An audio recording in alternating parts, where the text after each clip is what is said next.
Hey everyone, it's Miss Davis here, bringing you a book talk on how to eat fried worms.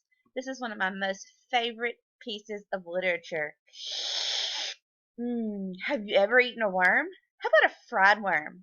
Well, in this story, How to Eat Fried Worms, which is our anchor text for our unit, we are going to learn about a few boys who are going to be eating some worms. Ooh.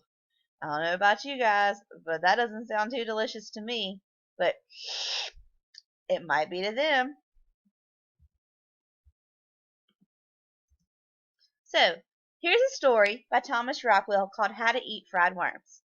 As you can see here, the main character is putting this ginormous, gigantic, slurpy, icky worm into his mouth. In the story, we meet some of the main characters: Billy, Tom, Joe, Alan, and of course some icky worms. Have you ever been given a bet? How about a challenge?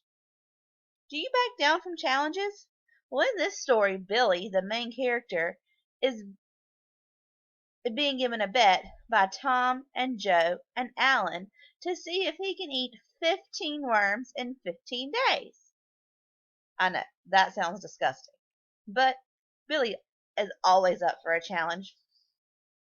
He decides that he will indeed try to eat these 15 worms in 15 days because he wants $50. Well, why does he want $50? Well, he wants to buy this mini bike. So, I know you boys and girls, you always never back down from a challenge. Well, most of you don't. So, I wonder if Billy's going to back down. I know $50 would be awesome to have. And in the story, Billy really wants the $50. So, is Billy going to be up for the challenge?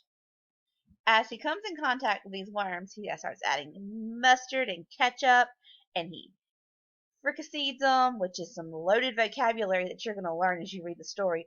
The story is full of great vocabulary. I just cannot wait for you all to read it so you can see if Billy is actually up for the challenge, and so you can learn all these great new vocabulary words. After reading, I have a task for you. I want you to put your compare and contrast skills to the test because they made a movie about this awesome book. Must be awesome for them to make a movie about it. So after you read it, and after we read it as a class, actually, we're actually going to watch this movie to see if we can compare and contrast the book to the movie. It's going to be so much fun as we dive into this book, and I cannot wait for you guys to read more about Billy and his challenge to eat 15 worms in 15 days.